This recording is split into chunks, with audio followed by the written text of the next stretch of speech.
Olá! O crédito fácil de longo prazo atrai o consumidor brasileiro. 2011 não fugiu à regra. O governo pratica uma política econômica de olho nos juros e facilidade de acesso da população aos bens e serviços. A despeito do endividamento estar sob controle, não ter bolha, etc., de fato, nós temos ainda um problema de aumentar a taxa de investimento e crescer a taxa mais elevadas. O Brasil poupa pouco e investe pouco. É a ganância do banco, é a irresponsabilidade do setor público que deve regular isso, mas é também a voracidade de consumo das pessoas. No curto prazo, ao menos, o Brasil está surfando uma onda que outros países não estão surfando. O crédito e a dívida das famílias. O Em Discussão está começando. Há pouco tempo atrás, vários jornais estrangeiros estavam dizendo que o Brasil vai ter uma bolha de crédito como teve nos Estados Unidos, pode ter, que o crédito está crescendo muito. Isso aí pode ser desmistificado, porque no Brasil realmente nós não temos condições de ter bolha de crédito, porque as taxas de juros reais estão tão elevadas que à medida que as pessoas não conseguem pagar, o curto prazo não permite que a bolha estoure. Bolha de crédito é muito comum quando as taxas de juros são muito baixas e os bancos estão muito alavancados.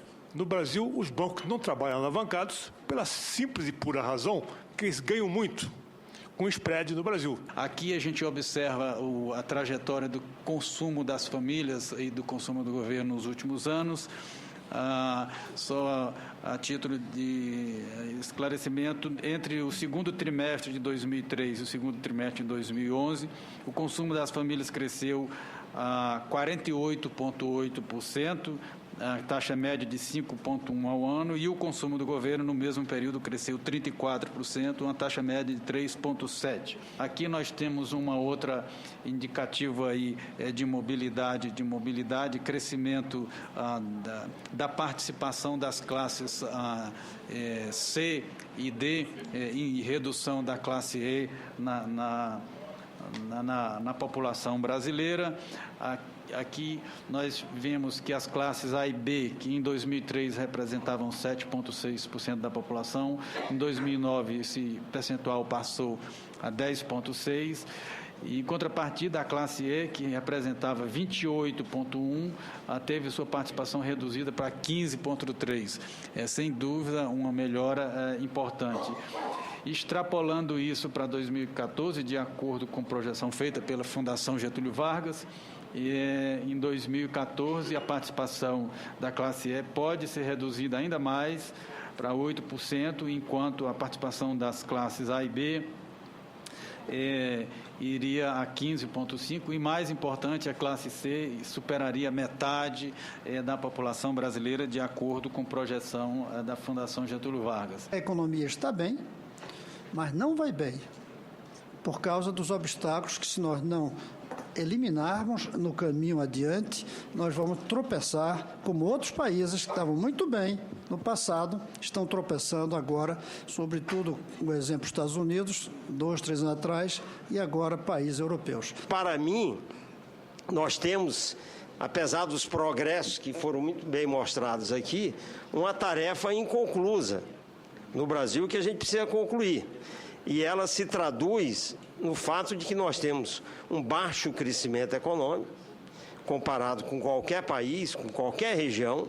Eu não estou incluindo a África, porque eu nem sei os dados de lá, mas se compara com a América Latina e países emergentes da Ásia, óbvio que eu não estou falando dos países na crise, esse é um caso à parte. Mas tirando os países da crise e os países exóticos, o Brasil tem crescido pouco. Só tem uma forma de crescer, é poupando e investindo. E eu acho que o Raul chamou bem a atenção para esse ponto. Sem poupar e sem investir, não tem crescimento no longo prazo. Evidentemente que é preocupante o crescimento do crédito à pessoa física. Por exemplo, vamos ver agora nesse primeiro gráfico, que no Brasil o crédito à pessoa física tem crescido mais do que essa relação crédito-PIB.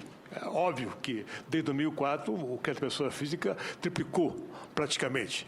É um sintoma que a pessoa física se endividou mais, que os prazos também estavam bem mais longos, mas ainda é um endividamento satisfatório, 16% só do PIB, não é realmente um alto nível de dívida para a pessoa física, mas a taxa de crescimento foi muito rápida nos últimos meses. Todo mês a gente consulta todas as famílias em todo o Brasil e vê que as famílias estão ficando menos endividadas um pouco nesses últimos meses. Mas as famílias brasileiras estão ainda bastante endividadas, mas tem caído um pouco o endividamento nesses últimos meses. Isso aí porque melhorou bastante a massa real de salário, o emprego está muito bom.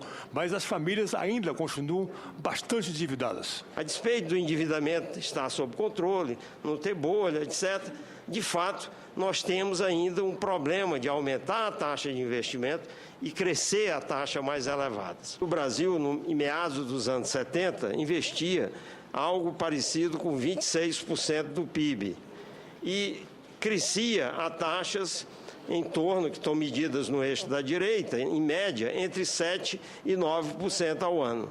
Quando a gente vem para 2003, a taxa de investimento é metade da que era naquela época, é 13%. E vejam, a nossa taxa hoje, por volta de 18% do PIB, por algumas medidas, como que ela compara com a dos demais? Compara com a Ásia é covardia, e nós estamos falando de uma média de 40%. A América Latina, que a gente acha que a gente lidera em tudo, a taxa média é acima de 18%, e os países bem acima de 20%, é só olhar o exemplo desses países. Quer dizer, essa é a primeira perplexidade. Por que nós estabilizamos a economia? A economia não tem um investimento maior, a despeito de tudo isso que nós vimos aqui, e não tem um crescimento maior. As pessoas ficam perplexas e querem entender o porquê. Existem duas formas de poupar e duas formas de investir. Uma forma de poupar é a forma conhecida que todo mundo sabe o que é, todo mundo é intuitivo. Você recebe o seu salário no final do mês, gasta uma parte com consumo, deixa o resto no banco, vai render juros e você, na verdade, vai consumir isso de alguma forma no futuro. É trocar consumo presente por consumo futuro, tá certo? Esse dinheiro vai para o banco e o mercado financeiro, de alguma forma, transforma isso em investimento. As empresas vão lá, pegam esse dinheiro e investem. Mas existe uma segunda forma de poupança que é fundamental, que é tempo. As pessoas adiam o momento em que elas entram no mercado de trabalho para poder usar este tempo para fazer alguma outra coisa. É uma forma de poupar tempo no mercado de trabalho, que é onde você ganha dinheiro, tá certo? Então, na verdade, quando eu, em vez de começar a trabalhar aos 18 anos, eu começo a trabalhar, eu particularmente comecei a trabalhar bem tarde, comecei a trabalhar com 27 anos, eu deixei de ganhar uma baba de dinheiro entre 18 e 27 anos. Por que eu deixei de ganhar isso? Porque eu transformei isto em investimento. O que eu fiz? Eu sentei lá minha bunda no banco da escola, tá certo? Dei duro ali até os 27 anos, tá? Por quê? Porque eu achava que quando eu acabasse o meu doutorado, eu teria incorporado uma quantidade de investimento em capital humano tão grande que ia me gerar ganhos de produtividade que iam fazer com que eu ia repor aquilo que eu deixei de ganhar naquele período ali que eu poderia estar no mercado de trabalho, mas estava poupando o meu tempo e investindo em capital humano. No próximo bloco, o alerta, juros altos e o gasto público preocupante. A gente volta já.